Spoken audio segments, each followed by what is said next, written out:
No, it's not the Masters. It's not it's not the Players Championship. It's not the BMW. Heck, it's not the John Deere. It's the ProCorE Championship. But because of the Ryder Cup, it's got a major feel to it. Well, I'm sarcastic a little bit. Guys, we're in Napa Valley this week. Let's break down the ProCorE Championship, DFS, and gambling plays, guys. Let's lock it in.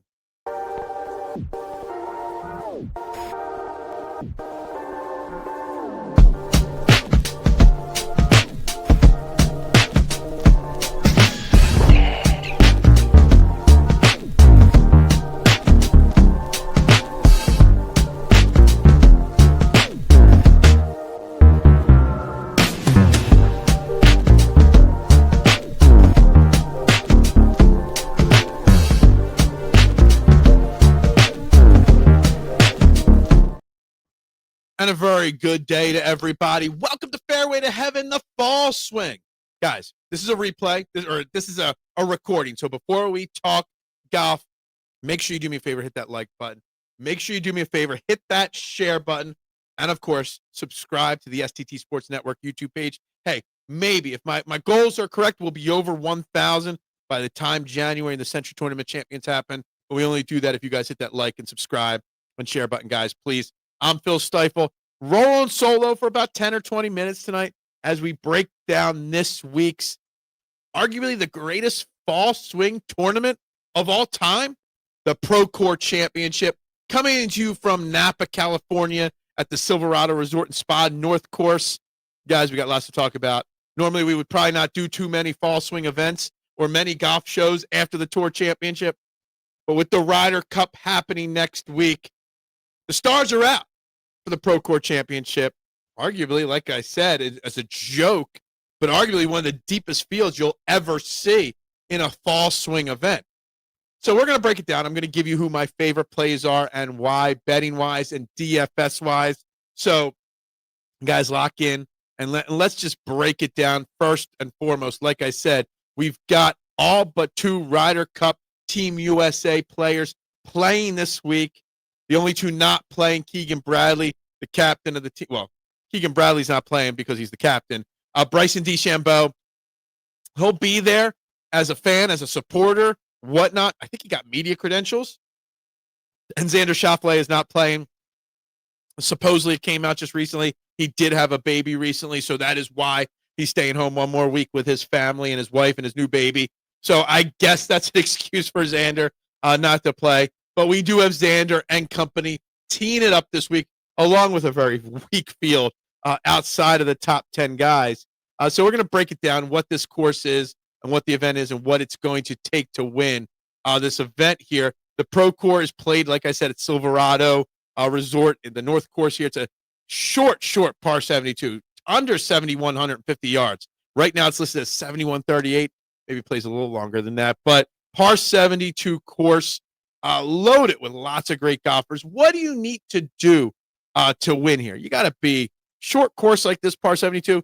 Driving accuracy matters, but I think, in my opinion, off the tee, just a general driving stat does matter a lot this week. Approach, greens and regulations, tee to green, but really around the green and putting really, really matters. Last year, Patton Kaziri won this event at 20 under. The year before, Sahith Theegala. Obviously, Max Homa was a back-to-back champion here in 21 and 22, and Stuart Sink in 21. But that championship profile, what it takes to win, the last 2 years, Theegala was second in the field in putting. Kaziri, first in putting. Around the green, Theegala, third around the green. Kaziri, sixth around the green. You've got to be able to handle your chips. You got to be able to handle your putting, and you got to be able to score. You know, par 72, there's going to be par 5 scoring on a short course. You got to be able to score on those par 5s, and you got to make birdies. 3 of the last 5 champions have been 20 under or higher. 21 under for Theegala, 20 under for Kaziri and Sink, and Homo's 2 years were 16-1. Most years we do see long shots or mid-range golfers win this event. I mean, Kaziri was 200-1. Stuart Sink was 201. Hell, even Max Homa in 21 was a 60-1 favorite. But with a deeper field, it's a little harder to figure out, a little harder to navigate, a little harder to figure out who is going to win. So let's look at the field. Obviously, Scottie Scheffler at 14-4 is the highest price golfer by over $4,000 on DraftKings. He's also, I heard this on Rick Run Good's podcast, that he has the shortest odds ever to win an event. At whatever you see him now, plus 2-1, 1.5-1, whatever the odds are, wherever you see it. I don't know how you bet or play Scottie Scheffler this week. There is no rhyme or reason to play him. You're talking about the greatest golfer in the world for the last decade, and you can't play him or bet him.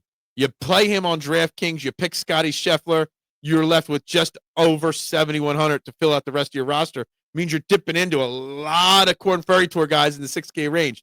Not necessarily a good idea. Is it impossible? No. But do you do it? I don't necessarily think it's a good idea.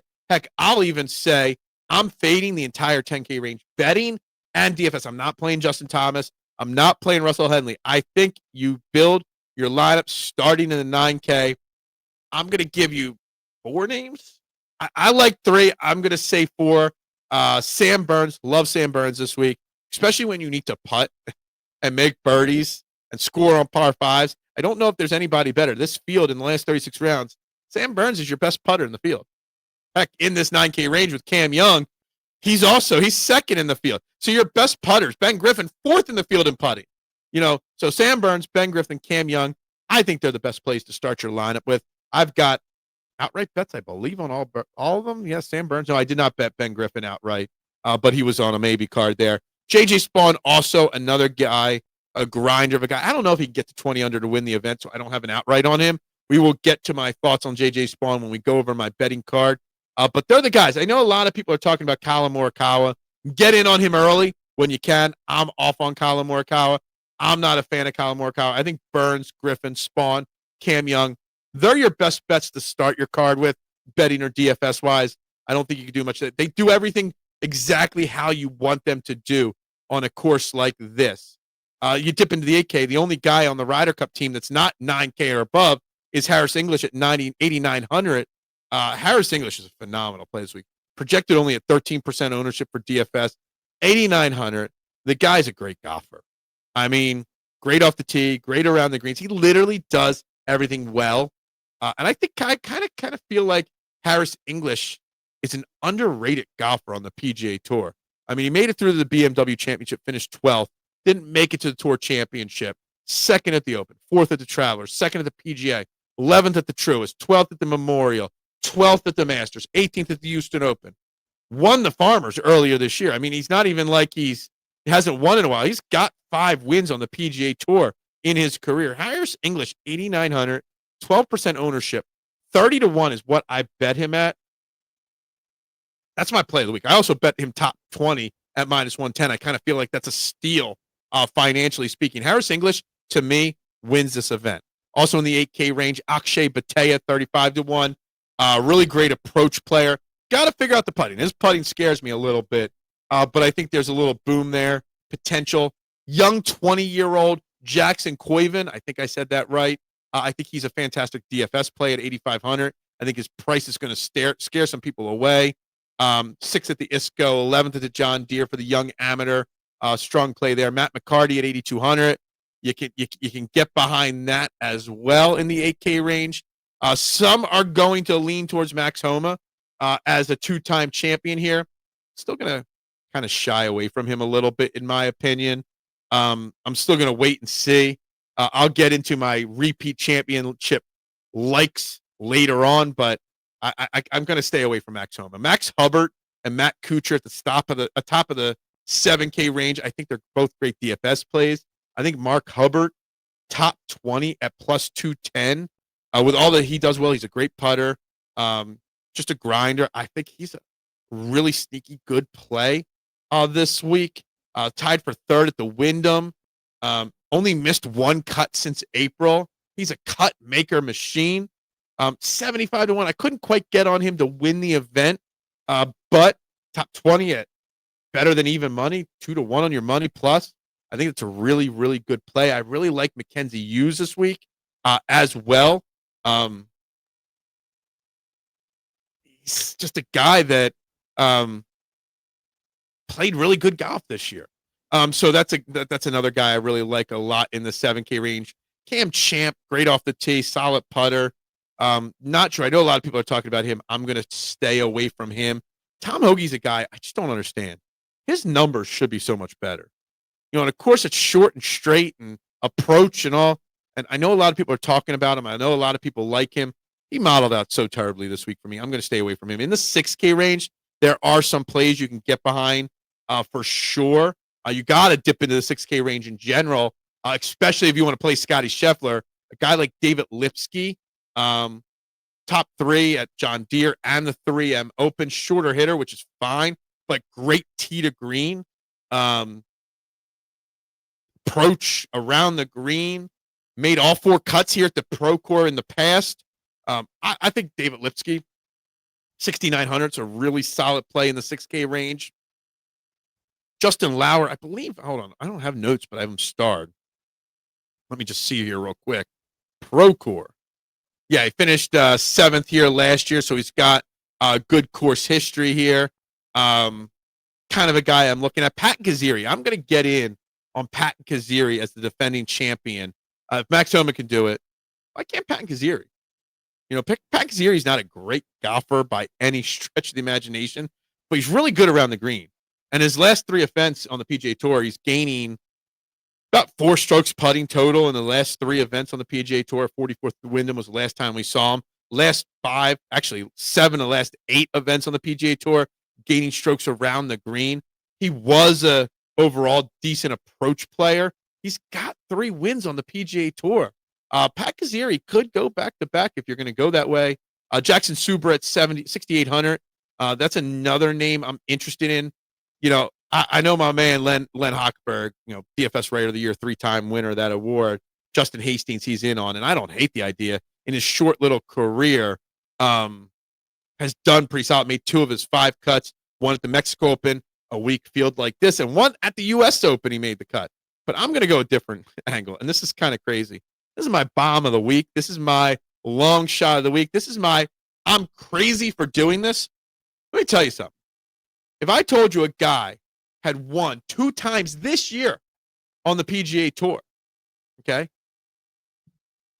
and he was 6,500 and 400 to 1 to win the event, would you take that chance? I saw somebody tweet out, I don't remember who it was, that they saw an error on a sports book at 900 to 1, and they jumped on it and it instantly dropped. So I went and I checked to see if it was there still, and he was still at 400 to 1.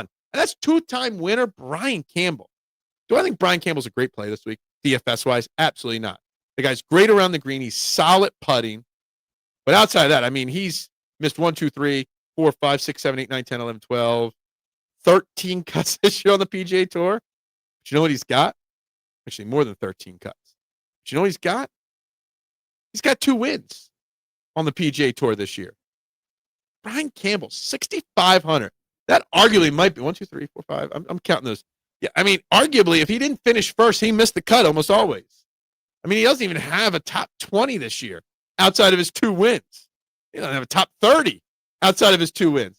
But I kind of feel like in a weak field, a short course, where you got to have an approach play, around the green play, and whatnot, why not give me some Brian Campbell this week? 400 to 1? Yeah, I'm not telling you to put him in all your lineups. I'm not even telling you to put in 2 of your lineups, okay?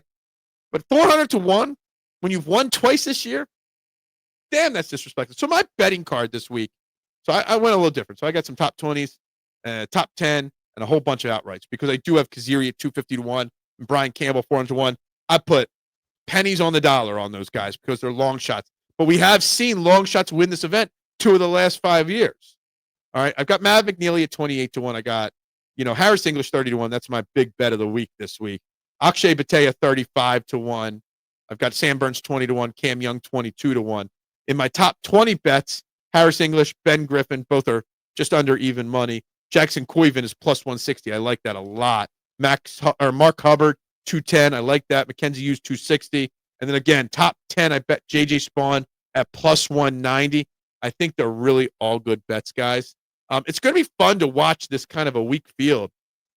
You get the West Coast time zone change. So, it'll be later into the night, some golf, and you kind of get a little idea. Some of the pairings of, the first two rounds of some of these Ryder Cup guys together, build a little team camaraderie. I think it's a fun week. I love the fall swing. There's still money to be made in the fall swing, and that's what we're going to do this week. We're going to make money because, yes, Harris English is going to win this event. You're going to tally my bets. You're going to build lineups on the names I picked this week. But, guys, before we wrap this up, make sure you hit that like button. Make sure you share it out, and make sure you subscribe, guys. This is Fairway to Heaven, a quick hitter this week. Maybe I'll do a quick hitter next week for the Ryder Cup. I don't know. But everybody have a great day. Bubbles up.